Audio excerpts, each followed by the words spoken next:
ፖል ዎከር በመኪና አደጋ ሲሞት ብቻውን አልነበር። ከጓደኛው ሮጀር ሮዳስ ጋር አብረው ነበር። የመኪናዋ ሹፌርም ሮጀር ነበር። አብዛኞቻችን ፖል ዎከር ብቻውን እንደሞተ ነበር የምናውቀው፣ ግን አርአይፒ ለወንድማችን ሮጀር ሮዳስም ጭምር። እና ፓውልና ጓደኛው ሮጀር በጣም ችግር ነበረባቸው። ምክንያቱም ሲነዷት የነበረችውን መኪና ፖርሽ ካሬራ ትባላለች። ፖርሽ ካሬራዎች ለትራንስፖርት የሚሆኑ መኪኖች አይደሉም፣ የስፖርት መኪኖች ናቸው። ይህ ኢሜጅ ባይ ዘ ወይ ፖልና ሮጀር ከመሞታቸው በፊት የተነሱት ፎቶ ነው። እንደምታዩትም ፖል በፓሰንጀር ሲት በኩል ነበር የተቀመጠው። ይህ ማለት ሹፌሩ ሮጀር ነበር ማለት ነው። ይቺ ሲነዷት የነበረችውን መኪና ጎማዋ ያረጀ ከእርሷ ዕድሜ በላይ ያስቆጠረ ማለትም 9 ዓመት። መኪናዋ ራሷ ደግሞ በ2005 የወጣች መኪና ነበረች። ይህ መኪና ብዙ ያልተፈቱ ችግሮች ነበሩ። መሪው ለመጠምዘዝ በጣም ከባድ፣ ፍጥነቱም እስከ 330 ኪሎ ሜትር ፐር አወር መሄድ የሚችል መኪና ነው። መኪናዋ ራሷን ዊዶው ሜከር ተብሎ ስም ወጥቶላታል። ዊዶው ሜከር ማለት ባሎችን ገዳይ ማለት ነው። ያው ዊዶው ማለት ባሏ የሞተባት ሴት ማለት ስለሆነ እና ፕሮፌሽናል የስፖርት ካር ሹፌሮች እንኳን ራሱ ይህንን መኪና ሃንድል ማድረግ ያቅታቸው ነበር። ይህ ፎቶ የተነሱት ከቻሪቲ ማሰባሰብ ፕሮግራማቸው ላይ ለቀው ሲሄዱ ነበር። ቻሪቲው የነበረውም ይህ በታይፉን ወይም በአውሎ ነፋስ የተጎዱ ሰዎችን እርዳታ የማሰባሰብ ፕሮግራም ነበር። ይህ የቻሪቲ ተቋም የሁለታቸው ነበር። ሪች አውት ወርልድ ዋይድ የተባለ ተቋም ነው። ፖል ከመሞቱ ከ2 ቀን በፊት ኖቨምበር 28 2013 ላይ ሃፒ ቴንክስ ጊቪንግ ብሎ ትዊተር ገጹ ላይ ፖስት ያደርጋል። እሷ የመጨረሻ የትዊተር ገጹ ፖስት ነበር። ፖል በጣም ቢዚ ስለነበረ ይህ ቻሪቲ የማሰባሰቢያ ፕሮግራም ራሱ ረስቶት ነበር። ላስት ሚኒት ላይ ወደ ቻሪቲው መሄድ እንዳለበት ያስታውሳል። እናም ፕሮግራሙ ወደ ተዘጋጀበት ቦታ ከሮጀር ጋር ሆነው ይሄዳሉ በዚች መኪና። ይህ የሆነ ያለው ካሊፎርኒያ ውስጥ ነው፣ ሳንታ ክላሪታ የሚባል ከተማ ውስጥ። እናም የእርዳታ ማሰባሰቢያ ፕሮግራማቸውን ሲያልቅ ከሰዓቱ 9 ተኩል ነበር የወጡት። እናም ፖል ለሮጀር ምን ይለዋል? ሌትስ ጎ ፎር ራይድ ይለዋል። መኪናቸው ውስጥ ይገባሉ፣ መንገድ ይጀምራሉ።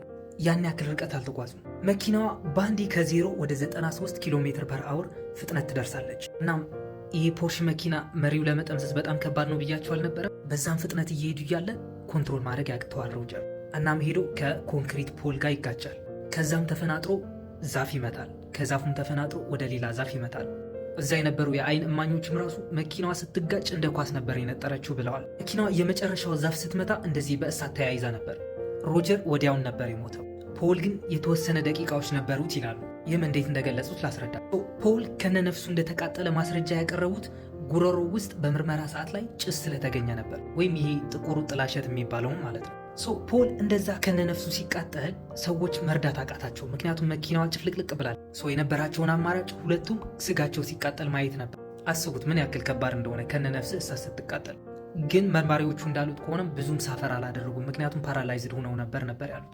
ይህ ማለት የጀርባ አጥንታቸው ተሰባብሮ ነበረ፣ አንገታቸው ተቀጭቶ ነበረ። ፈጣን ሞት ነበር ለነሱ። እዛ የነበሩ ሰዎች እነ ፖልን ለማዳን በጣም ሞክረዋል። ፖል የዛን ጊዜ በሞተበት ሰዓት ፋስት ኤንድ ፊሪየስ 7 ላይ ቀረጻው ግማሽ ላይ ደርሶ ነበር። ምን አደረጉ ካላችሁኝ ወንድሙ ነበር የጨረሰው። መቼም እስካሁን ፕላስ ምልክቷን ሳትጫኑ አይደለም አያያችሁ ያላችሁት፣ ተጫኑልኝ። ይሄውና ወንድሙ ኮዲ ዎከር ይባላል። የፖል ታናሽ ወንድም ነው። አንዳንድ ሰዎች በፖል ሞት ምክንያት በጣም ደስ ብሏቸው ነበር። ለዚህም ምክንያቱ ፍቅረኛው ነበረች። ፍቅረኛው ጃዝሚን ትባላለች። እሷና ፖል ዴት ማድረግ ከጀመሩ 7 ዓመት አስቆጥረው ነበር። ይህ ማለት እሷ 23 ዓመቷ ነበር፣ ፖል ደግሞ 40 ዓመቱ ነበር ማለት ነው። 7 ዓመት ወደ ኋላ ከሄድን ደግሞ እሷ የ16 ዓመት ነበረች፣ እሱ ደግሞ የ33 ዓመት ነበር። 18 ዓመት ያልሞላትን ህፃን ልጅ ዴት ሲያደርግ ነበር ማለት ነው። ሰዎች በዚህ ነገር ደስተኞች አልነበር። በቻሪቲው ምክንያት ብዙ ሰው ስለረዳ ይህ ሰው አይታሰርም ማለት ነው ሲሉ ነበር።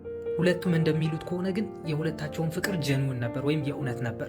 ጃዝሚንም በፖል ሞት ምክንያት በጣም እንደተጎዳች ኢቭን እስከ 2018 ትዳርም ለመያዝ ሆነ ሪሌሽንሺፕ ውስጥ መግባት ከብዷት እንደነበር። እንደዛም ሆኖ ግን በ2018 ታዋቂ ዘፋኝ አግብታ ነበር። አይሮኖ ስቲል እስካሁን አሉ በትዳራቸው ውስጥ ወር ተፋተዋል የሚለውን ነገር እርግጠኛ አይደለም።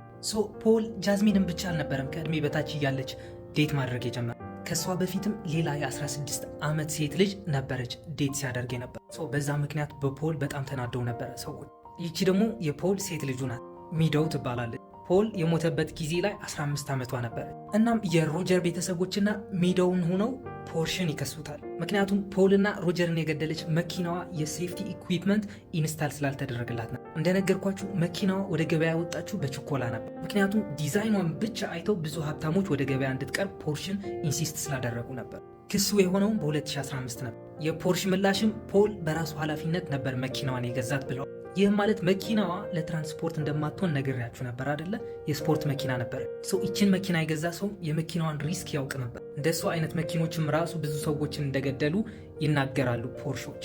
ብቻ ኬዙ ኮንፊደንሻል ስለነበረ ክሱ ምን ላይ እንደደረሰ የሚታወቅ ነገር የለም። ግን ክሱን ድሮፕ ተደርጓል።